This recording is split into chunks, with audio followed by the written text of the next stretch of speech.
it. Next 2-3 quarters, this stock's either at 750, 800, or it's where it is or lower. The point is, this is kind of a fork in the road period, in my opinion, for Meta, but a step in the right direction in terms of it rolling no, but this out. they keep finding themselves in the penalty box. You know what I'm saying? Like, it wasn't just after this last quarter. It was like 2 quarters ago, they were in the penalty box with a major penalty before. Like, they can't stay out of the box. How do they stay out of the box? Look, and I think for them, that's the quagmire, because they're trying to really turn around a cargo ship in a river. I mean, they're trying to make a massive transformation while investors are obviously watching every single move. When you think about the hyperscalers or chip companies, they're kind of front and center in terms of ones that are going to benefit from AI. Meta, we'll see Apple in a few weeks. You look at Microsoft when it comes to, one where it's still guilty till proven innocent. Mm-hmm. These are the names now that now need to show. It's not just about talk, it's about execution. Real quick. Apple, new high. You just mentioned WWDC will be there, so that stock's up. And how much pressure is on Salesforce tonight with their earnings? I mean, from a pressure level, if there's pressure on Meta, there's even double the pressure on Benioff and Salesforce, because it comes back to backs against the wall. I think they ultimately start from an agent force perspective. Can you get that over, ultimately to a point where it could be 3-4% of revenue? But this is a prove-it period. Look at Zscaler. They're here. Look at CrowdStrike and Palo Alto on the other side. That's why fork in the road period for tech.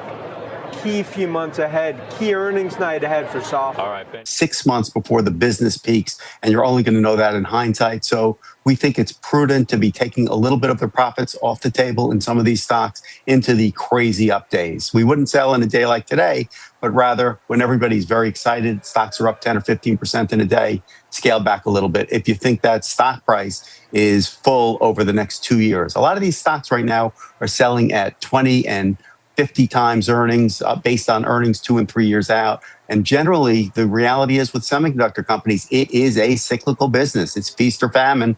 Right now, it's a feast. Eventually, it's going to slow down, and the stocks will go down well in advance of that. So, okay, so you're telling me how your strategy now has to become long-term, because nothing goes in a straight line, was what you wrote in your notes, and that makes sense, and people are sort of prepared for some volatility. You like some of those Mag 7 names. You mentioned Microsoft, Amazon, Meta, and Apple. Google was in there too. Do you like Google? Just for clarification. We do like Google. Google is a great long-term business. And again, you're getting it at 22 times earnings. So, we have lots of discussions with investors over time. And the question we got for years is, why don't we buy more of these stocks? And we do own a lot of them already. But they were paying 32 times earnings. Now that all of a sudden there are 20 times earnings and 18 times earnings, people are less interested because they've gone down. We think that's the opportunity. The flip side, as we said, is when you're buying something for 50 or 80 times earnings, we think that's a formula for not doing as well on the next 2 to 3 year basis. So we'd use the significant change in sentiment against the Mag 7 as an opportunity to build those companies. They are good long-term franchises, and you're getting attractive prices. And very importantly, there's a whole lot of market beyond technology. So the market is really focused on technology. Perfect. Yeah, I want to get to your names. You talked about Constellation Brands. You talked about Pepsi. And those are some of your picks, so not technology. Let's talk about those kinds of names. Why do you like Pepsi and Constellation Brands?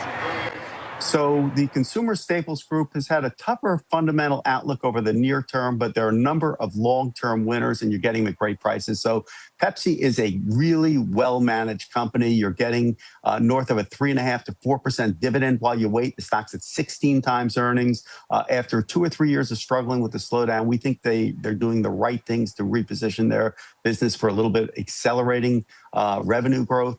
Very comfortable here. It's the type of thing that when the market starts to sell off in the tech side, that money's going to flow back into consumer staples. Pepsi's going to be one of the places that it goes.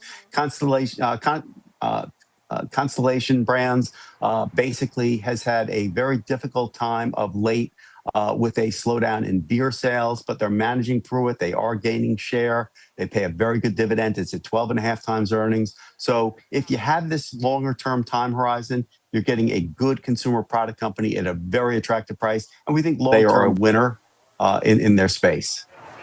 And then you also have here automated data processing, TE connectivity. Quickly on those, let's talk about those picks. So TE Connectivity is a technology play.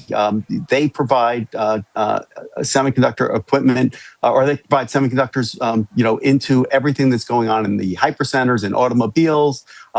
Yet the stock has had a significant pullback because there's a concern that there's going to be more fiber than copper. We think that's a great entry point. The stock's at 16 and a half times earnings. They're growing the business very nicely. Really attractive price. We think one day you wake up and all of a sudden they're going to win one or two hyperscaler contracts. Stock will go up 20%. So great entry point right here.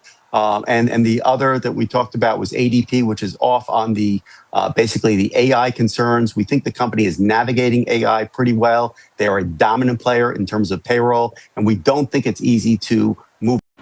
The AI story is getting bigger than the Nvidia.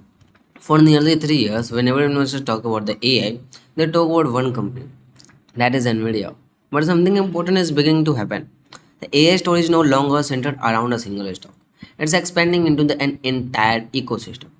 Memory, networking, power infrastructure, cooling, factories, robotics, scientific computing, enterprises, software, healthcare, and the entire technology stack is growing together. AI isn't just about the bigger models anymore. The first phase of AI was simple: build larger models, train them faster, deploy more GPUs. Today, the conversation has changed. Now it's about making AI cheaper, faster, and more efficient, and available everywhere. NVIDIA recently demonstrated that software optimization alone reduced inference cost on some models by as much as 5x in just a matter of the weeks.